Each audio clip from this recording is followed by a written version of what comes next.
Ladies and gentlemen, in some of my other speeches, I've spoken about Indonesia. This is a country which very much interests me. I spoke about the history of the country, and I told you about how the Dutch had colonized this archipelago nation. Now I would like to tell you more about this country, but I would like to speak about one key figure in the country's history in particular. His name is Suharto, and he was the president of Indonesia for many years. Many people believe that he brought about positive changes in the country, whereas others see him as a dictator. But before telling you about his time as president, I would like to start from the beginning. Suharto was born on the 8th of June 1921 in a poor village. When he was young, his parents divorced and gave him away. This meant that many different people took care of him when he was growing up. From a young age, Suharto wanted to be a soldier. However, when he finished school, his first job was in a bank. But he did not want to work there for a long time. Soon he joined the army in order to become a soldier, as he had always wanted. At this time, Indonesia was under the control of the Dutch. So when Suharto became a soldier, first of all he had to fight for the Dutch. However, later on he changed sides and fought for Indonesian independence.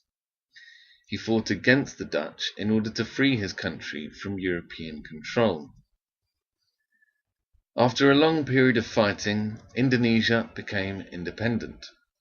This meant that Suharto was able to join the Indonesian army. In 1965, a group of communists tried to take control from the government. Many of the important figures in the Indonesian army were killed. However, Suharto avoided being assassinated. He gradually gained higher positions in the Indonesian army, and after some time he became involved in politics. Eventually he became president of Indonesia in March 1968. As president, he wanted to make the country more stable. He worked with Western countries in order to achieve this. He welcomed foreign companies into Indonesia and was friendly with rich countries. He also increased oil production.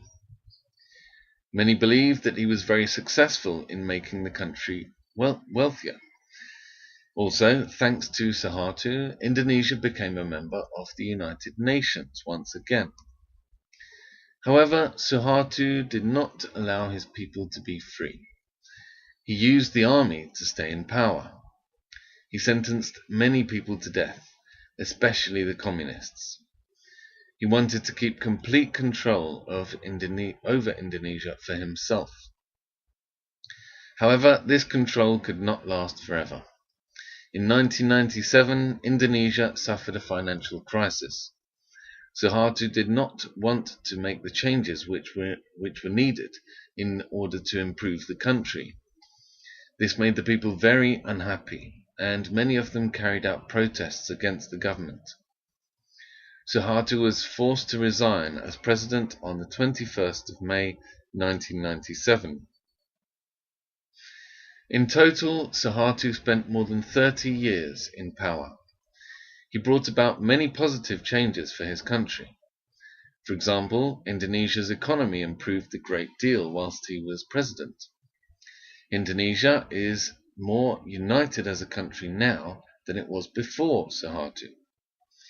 People from the many different islands in Indonesia now feel that they are part of one country. Also, the Indonesian language was protected by Suharto. However, as president, Suharto repressed his people and did not allow them to be free. He also gave his family and friends important positions in government, and those who benefited from his time in power most were the rich. Suharto did help his country, and in some ways Indonesia is now a better place. But these improvements came about at a great cost to his people. Thank you.